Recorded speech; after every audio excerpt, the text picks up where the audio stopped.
नमस्कार। हर संदेश में आपका स्वागत है। मैं विनय जोशी। वक्फ को लेकर विपक्ष ने खूब हो हंगामा किया, लेकिन वक्फ संशोधन बिल के अंदर कौन सी कानूनी कमी है उसको कोई नहीं बता पाया। आखिर में कमी क्यों नहीं बता पाए?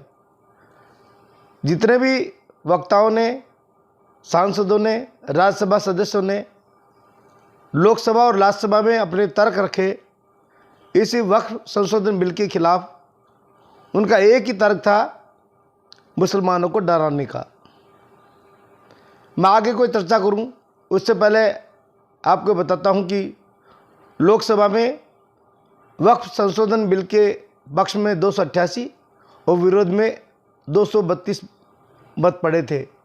इस तरह लोकसभा में वक्फ संशोधन बिल पास होने के बाद राज्यसभा में गया और आज तड़के 2:32 पर राज्यसभा में ये बिल पास हो गया। बिल के पक्ष में 128 और विरोध में 95 वोट पड़े। इस तरह लोकसभा और राज्यसभा दोनों से वक्फ संशोधन बिल पास हो गया है। अब ये बिल राष्ट्रपति के पास मंजूरी के लिए जाएगा और उसके बाद में ये वक्फ संशोधन बिल 2024-25 अपने कानूनी रूप में आ जाएगा। अब समस्या वक्फ संशोधन बिल से किसको है? एक भी मुसलमान इस बात को बता सकता है कि वक्फ ने अब तक कितनी लड़कियों की शादी की, कितने गरीब लोगों को आर्थिक सहायता दी, कितने मुसलमान बच्चों को मेडिकल की पढ़ाई कराई, कितने मुसलमान बच्चों को आईआईटी कराए, कितने गरीब लोगों को मकान दिए। वक्फ ने अभी तक एक भी काम ऐसा नहीं किया जिसको हम सामाजिक रूप से ये कह सके इससे सामाजिक उत्थान हुआ हो, कोई चैरिटी का काम किया हो, ऐसा कोई काम नहीं किया। फिर भी ऐसा होल्ला किया जा रहा है, मुसलमानों को यह कह के डराया और धमकाया जा रहा है कि आपकी मस्जिदें खतरे में पड़ जाएगी, मदरसे खतरे में पड़ जाएंगे, कब्रिस्तान खतरे में पड़ जाएंगे। आप सोचो, कोई मंदिरों पे, मस्जिदों पे कोई सरकार आक्रमण करती है? कभी शमशानों पे या कब्रिस्तानों पर सरकार अपना अधिकार जमाती है? कहीं सुना आपने? पहले यह कह के डराया गया कि मोदी आ जाएगा तो मुसलमानों को नागरिकता खत्म हो जाएगी। सीएए के खिलाफ भी यही बात कही गई कि मुसलमानों की नागरिकता खतरे में पड़ जाएगी, मुसलमानों की नागरिकता को समाप्त कर दिया जाएगा। क्या किसी मुसलमान की नागरिकता समाप्त हुई? मोदी के शासन को 11 साल चल रहे हैं। एक भी उदाहरण ऐसा है जिसमें यह कहा गया हो कि मोदी ने मुसलमान को देश से बाहर निकाल दिया? नहीं है ना।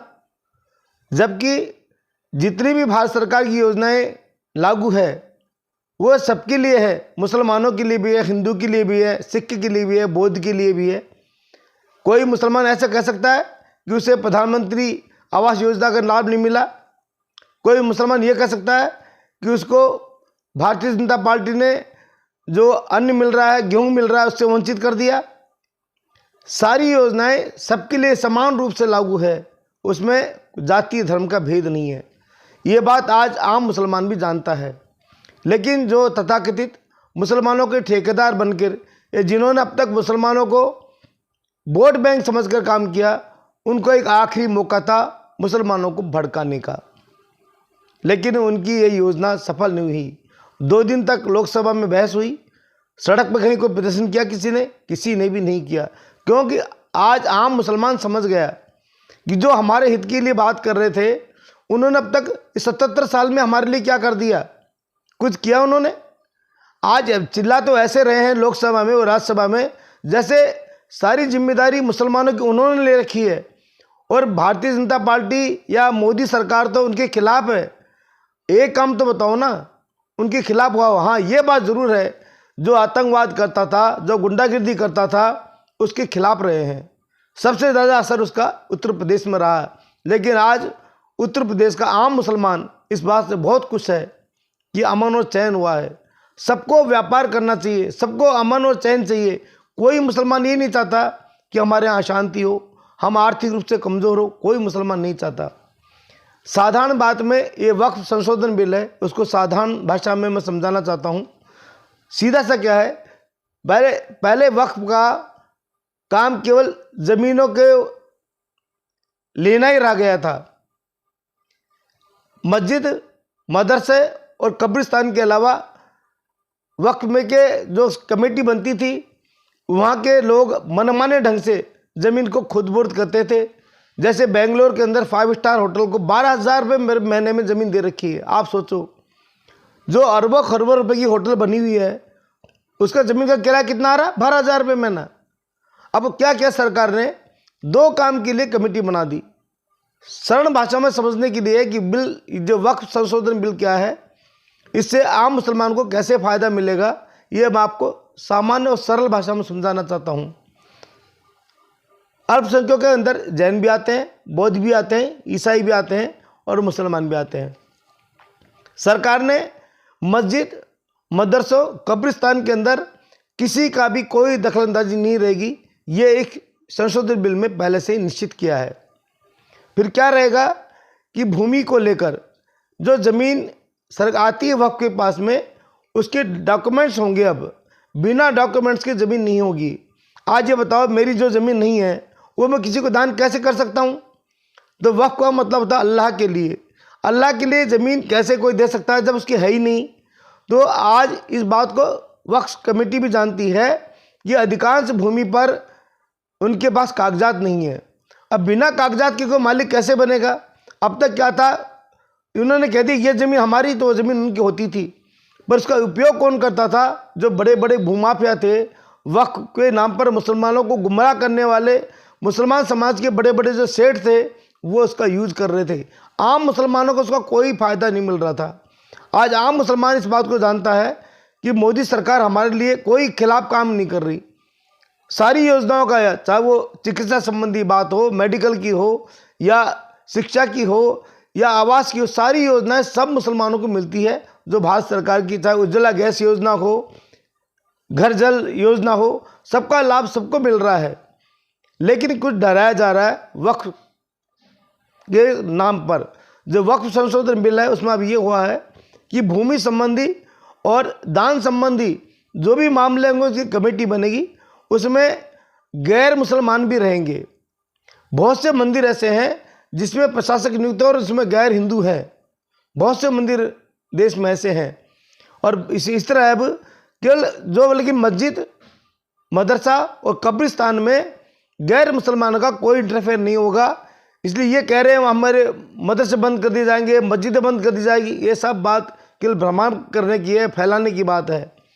और विपक्ष को इस बात का हो गया, जब लोकसभा चुनाव आया था तो विपक्ष को और इंडिया गठबंधन को ये लगा था कि अब हम बहुत सक्षम हो जाएंगे, मोदी को कमज़ोर कर देंगे। मोदी 240 सीटों पर सिमट गए, लेकिन कार्यशैली में कोई प्रभाव नहीं पड़ा। और आज हर आदमी जानने लग गया कि मोदी है तो मुमकिन है। ये वक्फ संशोधन बिल केवल मोदी ही ला सकते थे। इतना साहस वही कर सकते थे, क्योंकि उनको पता है इस संशोधन से अब आम मुसलमान को लाभ मिलेगा। अब पैसा, वक्फ कमेटी का जो पैसा आएगा, आम मुसलमानों के उसको सीधा फ़ायदा मिलेगा। वक्फ संशोधन बिल के माध्यम से अब महिलाओं को भी इसमें एंट्री रखी है। महिलाएं भी अपनी भागीदारी रखेगी। मुसलमान महिलाएं अपनी बात को रख पाएगी। मुसलमान महिलाएं कह पाएगी बच्चों की शिक्षा को ध्यान दो, बच्चों के विवाह में मदद करो। तो सामाजिक जो ताना बाना है वो अच्छा बनेगा इस वक्फ संशोधन बिल से। लेकिन नुकसान किसको होगा? जो मुसलमानों को डराकर वोट लेते थे, उनका सबसे बड़ा नुकसान होने वाला है। मेरी बात को याद रख लेना।